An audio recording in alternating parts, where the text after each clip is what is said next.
Hello बच्चों, last class में मैंने आपको विटामिन कुपोषण के बारे में बताया था कि विटामिन कुपोषण क्या होता है, विटामिन की कमी से कौन से रोग होते हैं और उन रोगों के क्या लक्षण होते हैं।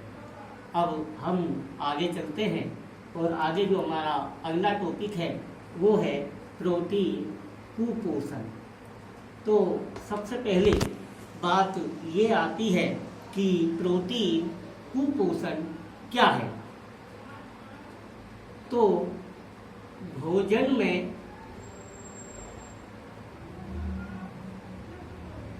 प्रोटीन की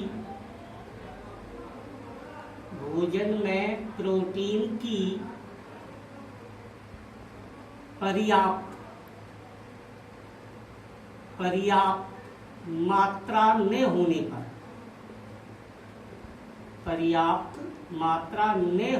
पर होने वाला कुपोषण क्या कहलाएगा?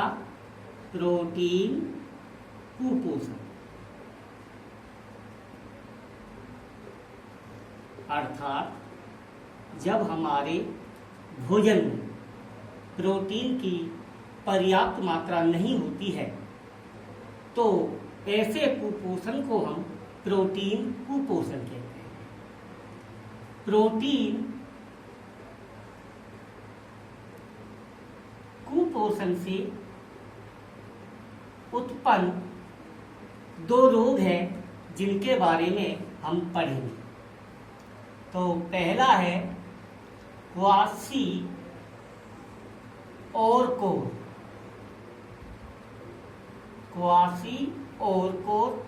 और दूसरा होता है मेरस्मस। प्रोटीन की कमी से प्रोटीन कुपोषण से दो प्रकार के रोग होते हैं। पहला है क्वासी और कोर और दूसरा है मेरस्मस। क्वासी और कोर जब प्रोटीन की कमी होती है तो क्वासी और कोर नामक रोग उत्पन्न हो जाता है। तो बात को समझ रहे होंगे। जब प्रोटीन की कमी होती है, किसकी कमी होती है? प्रोटीन की जब कमी होती है तो क्वासी और कोर रोग हो जाता है तथा प्रोटीन के साथ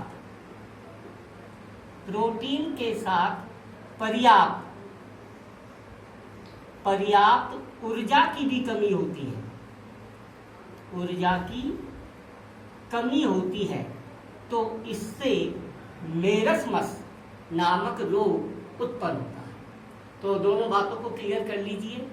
अगर प्रोटीन की पर्याप्त मात्रा नहीं है तो क्वासी और कोर रोग होगा और प्रोटीन के साथ साथ ऊर्जा की भी पर्याप्त मात्रा नहीं है तो मेरस्मस नामक रोग होते हैं। क्वासी और कोर रोग होने पर क्या लक्षण दिखाई देते हैं? तो क्वासी और कोर के लक्षण, इसमें बच्चे का शरीर सूजकर फूल जाता है। जो बच्चे का शरीर होता है वो सूजकर क्या हो जाता है? फूल जाता है। दूसरी बात है स्वभाव चिड़चिड़ा हो जाता है। चिड़चिड़ा हो जाता है। भूख कम लगती है।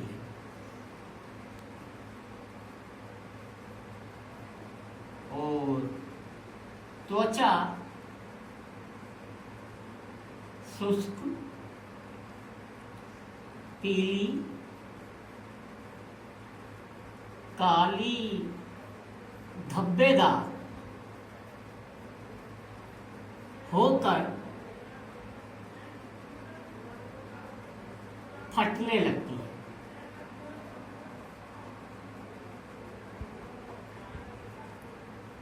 तो बच्चों, आपसे वो क्वेश्चन पूछेगा कि क्वासिओरकोर रोग क्या है और इसके क्या लक्षण हैं। तो क्वासिओरकोर जो रोग है वो मैंने आपको पहले बताया है कि ये प्रोटीन की कमी से होता है, और प्रोटीन की कमी से क्वासिओरकोर रोग होता है, जिसके क्या लक्षण होते हैं। जो शरीर है वो सूजकर फूल जाएगा, स्वभाव चिड़चिड़ा हो जाता है, भूख कम लगती है, त्वचा शुष्क पीली काली धब्बेदार होकर फटने लगती है। ये क्वासिओरकोर रोग के लक्षण हैं। इसी प्रकार से मेरस्मस रोग क्या है। मेरस्मस रोग प्रोटीन के साथ जब भोजन में ऊर्जा की पर्याप्त मात्रा की कमी हो जाती है तो मेरस्मस रोग हो जाता है। इसके जो लक्षण हैं, इसमें शरीर सूख कर छोटा हो जाता है, छोटा हो जाता है। दूसरी बात क्या है कि जो आंखें होती हैं वो कांतिहीन, कांतिहीन माने कि चमक, आंखों की जो चमक होती है कांतिहीन, और अंदर की ओर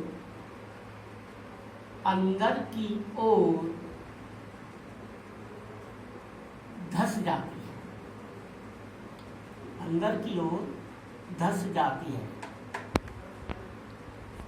अब आपका अगला टॉपिक चलता है खनिज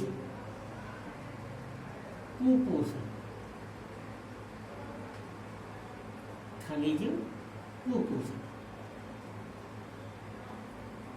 भोजन में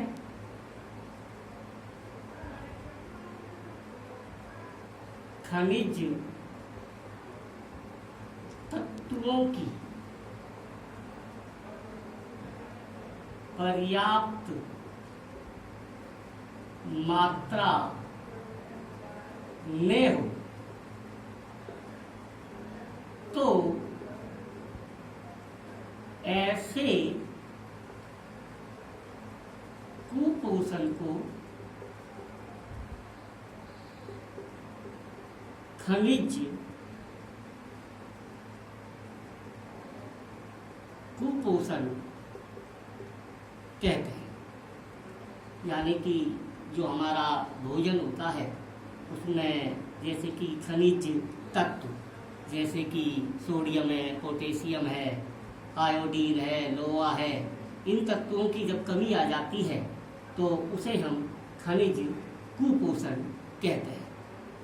इसके अंतर्गत सबसे पहले आप पढ़ेंगे सोडियम, सोडियम तत्व। इसका जो प्रतीक होता है तो सबसे पहले हम पढ़ते हैं सोडियम तत्व। इसका जो प्रतीक है वो Na होता है। सोडियम हमें कहाँ से प्राप्त होता है तो इसके प्रमुख स्रोत, इसके जो प्रमुख स्रोत है जहाँ से हमको सोडियम प्राप्त होता है, साधारण नमक, साधारण नमक, मांस,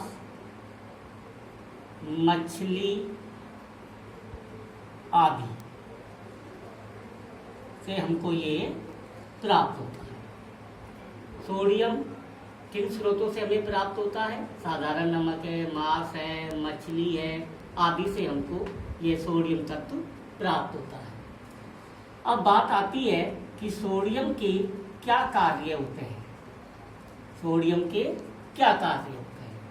तो ये मांसपेशियों के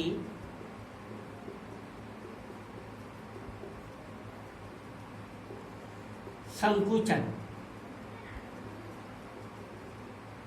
में सहायक होती है। दूसरी बात यह है तंत्रिका आवेगों का संचरण करता है।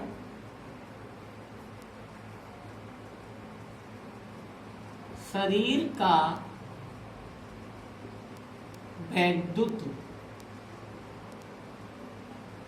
अपघटन करता है और संतुलन बनाता है। ये सोडियम के कार्य होते हैं। तो सोडियम के कार्यों में आपको ये याद रखना है कि मांसपेशियों के संकुचन में सहायक होता है, तंत्रिका आवेगों का संचरण करता है, शरीर का विद्युत अपघटन करता है और संतुलन बनाता है। इसके बाद दूसरा जो तत्व आता है वो है पोटेशियम। पोटेशियम इसको के द्वारा व्यक्त किया जाता है। प्राप्ति स्रोत हमें ये कहाँ से प्राप्त होता है? पोटेशियम सभी खाद्य पदार्थों में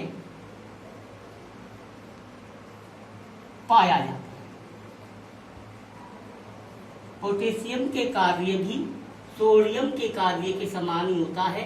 एक जो हमारी कोशिकाएं क्रियाएं हैं, कोशिकाएं क्रियाओं को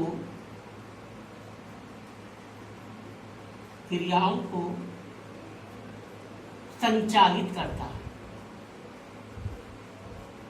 तो पोटेशियम के क्या कार्य हुए?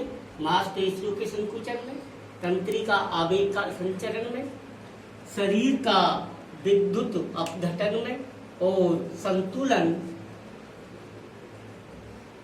बनाने में कार्य करता है।